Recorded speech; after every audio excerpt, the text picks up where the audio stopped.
주님께서 여러분과 함께 마테오가 전한 거룩한 복음입니다. 그때 예수님께서 사도들에게 말씀하셨다.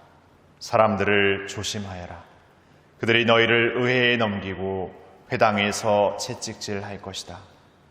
또 너희는 나 때문에 총독들과 임금들 앞에 끌려가 그들과 다른 민족들에게 증언할 것이다. 사람들이 너희를 넘길 때 어떻게 말할까? 무엇을 말할까 걱정하지 마라. 너희가 무엇을 말해야 할지 그때 너희에게 일러주실 것이다. 사실 말하는 이는 너희가 아니라 너희 안에서 말씀하시는 아버지의 영이시다. 형제가 형제를 넘겨 죽게 하고 아버지가 자식을 그렇게 하며 자식들도 부모를 거슬러 일어나 죽게 할 것이다.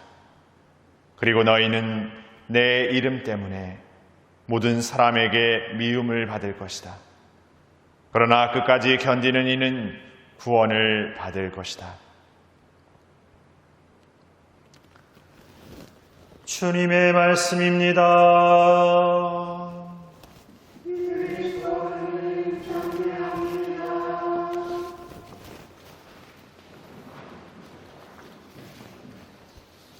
참 예수님, 안녕히 주무셨습니까? 예, 오늘 우리가 기억하는 김대건 신부님은 워낙에 이렇게 모르는 분이 없으실 만큼 이렇게 우리 신앙 안에서는 아주 가장 유명한 우리 한국 성인 중에 한 분이시고 또 특별히 사제들의 수호 성인으로 우리가 기억하고 있습니다. 신부님은 1821년에 충남 솔매에서 태어났고 1845년에 그 사제 서품을 그 상하에 있는 금강성당이라는 곳에서 이렇게 받았습니다.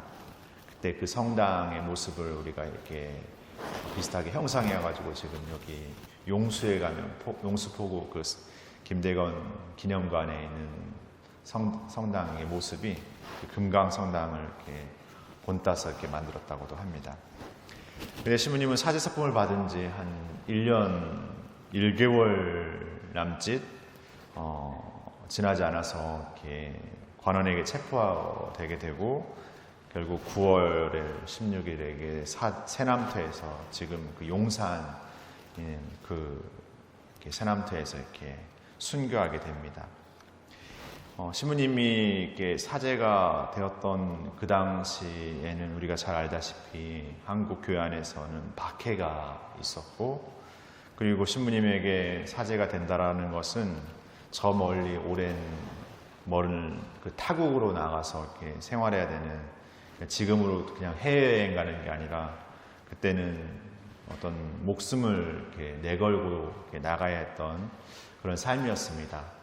가서 생활하는 것만이 아니라 이렇게 오고 가는 그 여정도 지금처럼 어떤 잘 마련된 교통수단을 이용했던 게 아니라 박해의 상황이었기 때문에 더더욱 이렇게 어떤 풍랑이나 여러 가지 어떤 위협으로부터 이렇게 위험을 겪어야 하는 그런 삶 속에서 신부님은 사제가 되었다는 그 일념과 하나님을 따르는 그 뜻 안에서 그 어려움들, 그 힘겨움들을 이렇게 이기고 견뎌내면서 이렇게 사제가 되셨습니다. 그렇게 한결같이 묵묵히 그리고 굳건하게 하나님의 뜻을 따랐던 신부님의 삶이었는데, 앞서 말씀드린 것처럼 1년 1개월의 사제 생활만을 하지 못하고 이렇게 잡혀서 이렇게 순교하게 되는데, 그냥 우리가 김대건 신부님의 그 사제의 어떤 짧은 생을 생각하면 그렇게 고생하고 그렇게 어렵게 사제가 됐는데 어떻게 하느님은 김대건 신부님에게 그 그렇게 짧고도 짧은 그런 시간만을 허락하셨을까, 이런 생각하게 되고, 마치 우리가 김대건 신부님의 마음에 대해서 어쩌면 이렇게 허망하고 이렇게 뭔가 이렇게 이렇게 슬프게만 여겨지는 어떤 그런 삶처럼 이렇게 여겨질 수도 있을 것 같습니다. 그러나 우리가 오늘 기억하는 김대건 신부님은 그렇게 짧은 사제의 삶을 살았지만 그 짧음보다 훨씬 더 긴 그 여운과 감동과 신앙의 감화를 오늘날뿐만이 아니라 과거 우리 많은 신자들에게 이렇게 불러 일으켰습니다. 그분이 그러한 모습과 그런 마음을 우리에게 전해줄 수 있었던 것은 그 사제의 삶의 어떤 길이보다 그분이 한결같이 하느님을 따랐던 그 마음과 열정과 그 어떤 그 모습에 있었던 것이 아닌가 생각해 보게 됩니다. 오늘 김대건 신부님을 이렇게 기억하면서 저를 생각해 보게 됐습니다. 저도 이제 사제가 된 지 이제 한 7년여 이렇게 됐는데 그렇게 길지 않은 시간입니다만은 김대건 신부님에 비하면 훨씬 긴 사제 시간을 살고 있습니다. 제가 2015년에 사제 사품을 받았는데 나름대로 이렇게 사제의 사품 받아서 열심히 이렇게 살겠노라고 열심히 해보겠노라고 이렇게 했었습니다. 근데 첫 해에 예기치 못하게 이렇게 수술을 이렇게 받게 돼가지고 뭐 큰 병은 아니었습니다. 나중에는. 근데 어쨌든 수술을 받고 회복되는 과정 안에서 성당에서 이렇게 한 1, 2개월 정도 이렇게 떠나 있는 시간도 가져야 되고 뭔가 이렇게 해보려고 할 때 이렇게 그런 시간들을 겪다 보니까 제 스스로도 굉장히 많이 이렇게 위축되었던 그런 시간이 있었습니다. 저 나름대로는 수술을 받고 회복해서 하면 며칠 날이면 아니면 이번 달 말이면 이렇게 돌아갈 수 있겠다 이렇게 생각했는데 그런 모든 계획들이 이게 다 수포로 돌아가는 것처럼 여겨졌고 더 시간들은 길어졌고 언제쯤 돌아갈 수 있을까라는 막 그런 생각도 하면서 더 제 자신의 어떤 그 사제로서의 삶에서 무엇을 살아야 되는지 하느님께서 가라 하면 가고 멈추라 하면 멈추는 거구나. 아무리 내가 이렇게 대단하게 뭔가를 이렇게 간다라고 해봐야 멈추라고 하면 어쩔 수 없는 거구나 이런 생각도 하면서 다시 저에게 주어지는 그 사제의 삶의 시간들에 충실하겠다라고 더 어떻게 보면 더 본질적인 어떤 그런 하나님 뜻을 살겠노라고 이렇게 다짐했던 것 같습니다. 그런데 그런 다짐과는 무색하게 지금 저는 그냥 어떻게 보면은 눈앞에 드러나는 아니면 그냥 저에게 어떤 제 생각 안에서 이렇게 옳아 보이는 어떤 것들에 그냥 그 순간 이렇게 최선을 다하지 내가 정말 하나님의 뜻을 이렇게 사는 것이지 하나님의 일을 이렇게 하는 것이 아니라 하나님의 일을 우선에 두는지 하나님의 뜻을 따르는 삶을 좀 소홀히 하는 게 아닐까 생각을 하게 됩니다.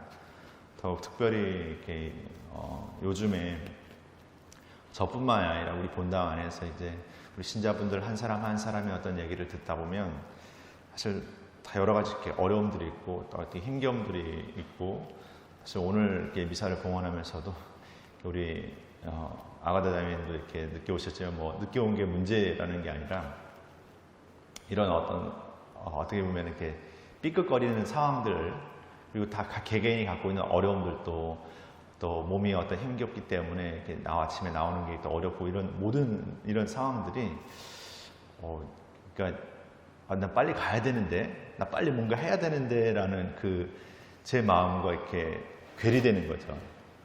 마치 지금 우리가 뭔가 이렇게 해야 되는 그게 중요한 게 아니라 나는 우리는 하나님의 뜻을 살고 있었을까? 하나님의 뜻을 쫓는다고 하면서 내가 하고 싶은 거를 하면서 살려고 했던 건 아닐까? 내가 신앙인이라고 하면서 그냥 내 편의주의의 어떤 것만을 찾고 살면서 이것을 아름다운 신앙의 모습, 행복한 신앙의 모습, 주님께서 나에게 이런 행복을 주셨어라고 막 이렇게 아름다운 포장하는, 미화하는 그런 나는 아닐까? 화순성당에 와서 주임 신부로 산다는 어떤 삶이 너무 좋고 너무 행복하고 이 말을 고백하는 제 스스로도 그 편안함이 아니면 혹은 뭔가 나에게 좋음이 주는 그것에서 혹해서 그런 고백을 하는 것은 아닐까 그런 생각도 해보게 됐습니다. 그래서 오늘 김대건 신부님 축일 맞으면서 또 한 분을 더 기억하고 싶은데 그 베트남에 2002년에 선종하신 쿠엔 반투안 추기경님이신데 이분이 옛날 베트남 전쟁이 끝나가지고 이렇게 그 공산 정권 안에서 반혁명제로 해서 이렇게 14년간 옥살이를 하게 되는데, 근데 그분이 이렇게 그 교구장으로 계셨는데 이렇게 잡혀갈 때 그분은 생각했습니다. 아니 어떻게 저기 하느님의 중차된 일들이 이만큼 있는데 저를 잡아가 버리시면 하느님 어떻게 합니까? 저기 하느님 백성들이 있는데 제가 돌봐야 될 백성들인데 제가 이렇게 잡혀가면 어떡합니까? 라고 이렇게 탄원하죠. 근데 그 추기경님은 잡혀가가지고 그 삶 안에서 내가 하나님의 일이 아니라 하나님의 뜻을 따르는 사람이다.